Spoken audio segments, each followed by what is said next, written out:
L'actualité africaine, sportive et culturelle de la semaine, c'est tous les dimanches dans BBC Hebdo. Merci d'être avec nous. Quelle est la cause de l'incendie qui a ravagé l'entrepôt de la commission électorale à Kinshasa? Une partie du fichier électoral a été détruite. Les autorités privilégient la piste criminelle. Denis Mukwege a reçu son prix Nobel de la paix. Le gynécologue congolais appelle à lutter contre l'indifférence face aux violences sexuelles. Et le pacte de l'ONU sur les migrations a été adopté à Marrakech. Nous parlerons de migrants dont on parle peu, ceux qui quittent l'Iran pour l'Union européenne. À 10 jours des élections en RDC, un incendie s'est déclaré dans la nuit de mercredi à jeudi à Kinshasa, dans un entrepôt de la commission électorale. Le feu a détruit une partie du matériel, dont quelques 8000 machines à voter. Selon les autorités, l'incendie serait d'origine criminelle. Olivier Weber. Le jour se lève dans la capitale congolaise. Une épaisse fumée noircit le ciel du quartier huppé de Gombe.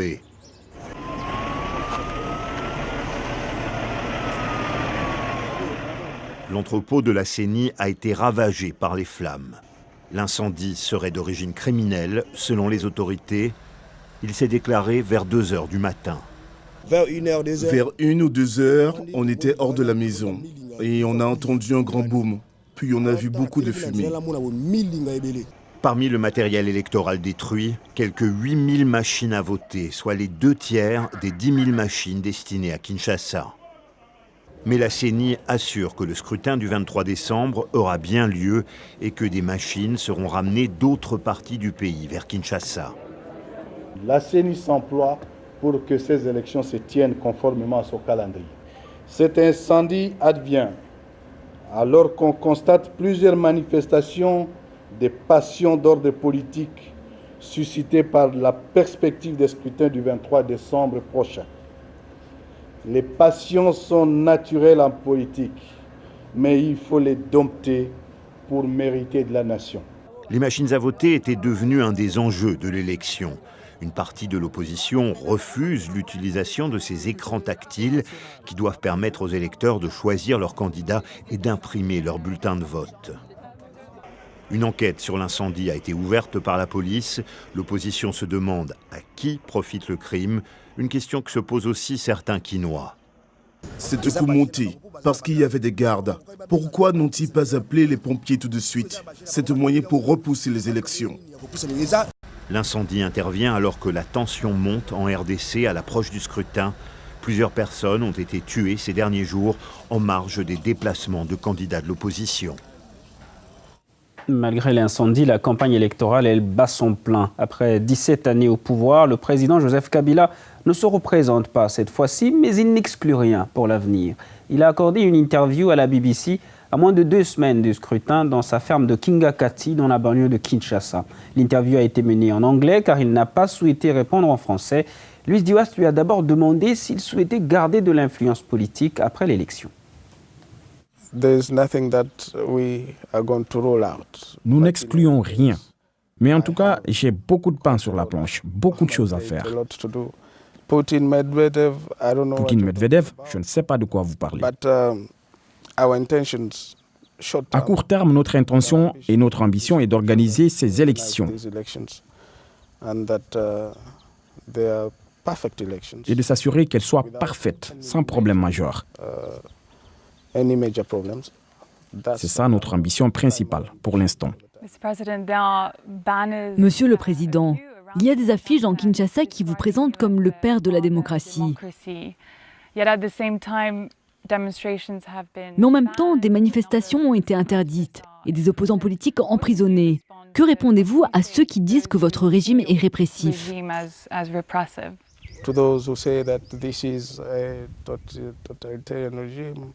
À ceux qui disent que ceci est un régime totalitaire, je leur demande de venir sur le terrain et de voir.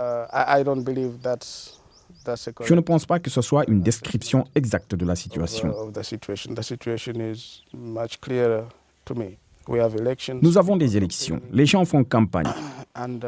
Et le jour du scrutin, les gens voteront librement, comme ils l'ont fait en 2011 et 2016. There is another investigation looking into your family and according to Une enquête sur votre famille affirme que celle-ci détient 120 permis miniers pour de l'or, des diamants, du cobalt ou du cuivre. Est-ce que c'est vrai? Do they? Is that true?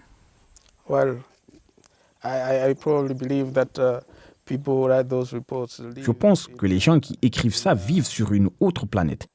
on another planet, which is not. Ils ne vivent pas sur cette planète. Feel free to give me the names. Je vous invite à me donner les noms de ces membres de famille. Ils n'existent pas. I believe it was your wife. Je pense notamment à votre épouse, vos enfants et vos frères et sœurs. Siblings as well. Do you know how old my children are? Savez-vous quel âge ont mes enfants pour avoir ainsi des droits miniers? That's where stupidity. C'est là que commence la stupidité. Permettez-moi d'utiliser le mot. I just hope that. J'espère qu'un jour, quelqu'un viendra avec quelque chose de tangible au lieu de ces allégations à gauche et à droite. Allegations left and right. Le docteur congolais Denis Mukwege et l'activiste kurde Nadia Mourad ont reçu officiellement leur prix Nobel de la paix à Oslo, en Norvège. Ils étaient récompensés pour leur combat contre les violences sexuelles en zone de conflit. À la tribune, Denis Mukwege a appelé à lutter contre l'indifférence.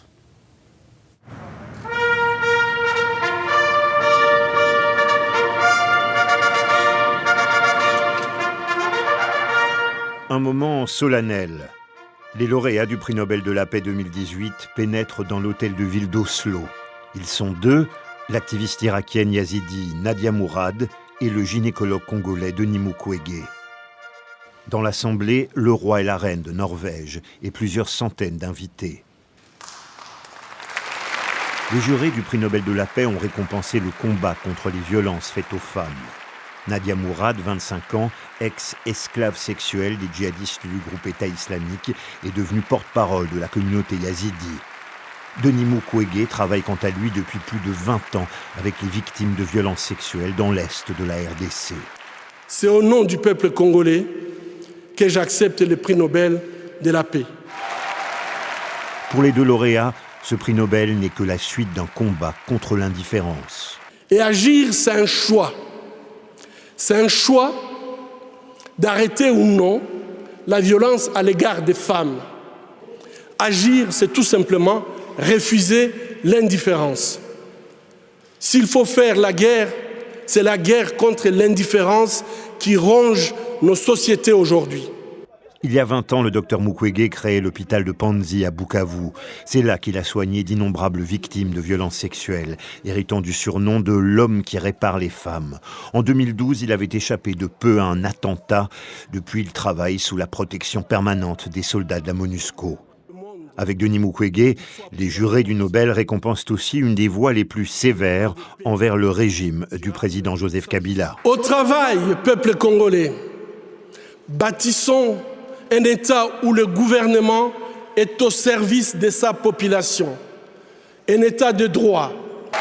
Un message qui ne passera pas inaperçu à 2 semaines des élections en RDC. Des représentants de plus de 150 pays ont approuvé au Maroc le pacte mondial sur l'immigration piloté par l'ONU. 23 objectifs ont été dressés, notamment le souhait de développer et diversifier les filières de migration sûres et ordonnées. Ils souhaitent également améliorer l'aide humanitaire et enfin s'assurer que les migrants ne soient placés en rétention administrative qu'en dernier ressort. Et sur le terrain, les conditions des migrants demeurent très difficiles, comme le montre cette immersion de nos équipes dans le périple des migrants iraniens qui tentent le tout pour le tout au risque de leur vie. Claire Onémédi. À quelques centimètres de la route, Pedram, iranien, risque sa vie pour arriver dans l'Union européenne. Ces 2 dernières années, il a vécu dans un camp de réfugiés en Serbie. À plusieurs reprises, il a tenté de traverser la frontière, illégalement, pour rejoindre l'Europe de l'Ouest. Les migrants iraniens appellent cela jouer le jeu. Mais pour ce joueur, le jeu a été de courte durée. Pedram est devenu déprimé et alcoolique. Et la semaine dernière, il est mort de froid dans une forêt en Serbie. En dépit des risques, de plus en plus d'Iraniens tentent l'aventure. Voici Ali. Vous ne verrez pas son visage parce que c'est un activiste politique en Iran. Et c'est ici qu'il a dormi toute la semaine. Un dépôt de chemin de fer désaffecté à Belgrade, la capitale serbe. Mais pas vraiment dormi, il faisait trop froid. Pour arriver à l'étape suivante, il fait confiance à un passeur. C'est toujours 3 000 €? Oui. Ali, l'un des milliers d'Iraniens qui se sont envolés vers la Serbie grâce à un programme de visa gratuit destiné à booster le tourisme et l'investissement. Il a été supprimé en octobre après que beaucoup l'aient utilisé pour se rendre dans l'Union européenne. Rien que cette année, plus de 27 000 Iraniens se sont rendus en Serbie. Selon des estimations officieuses, environ 10 000 d'entre eux ne sont jamais retournés en Iran. Alors, où se trouvent-ils ? Environ 1200 sont dans des camps de réfugiés comme celui-ci, près de Belgrade. Somaya reste ici avec son mari et ses 2 petites filles. Ils font partie d'une minorité religieuse persécutée en Iran. Ils ont déjà essayé 8 fois de rentrer dans l'Union européenne dans le but d'aller au Royaume-Uni. Et voici à quoi cela ressemble. Ce dernier mois, il y a une hausse du nombre d'Iraniens qui tentent de traverser la Manche dans de petits bateaux. C'est un peu comme si vous vouliez traverser à pied une autoroute aux heures de pointe.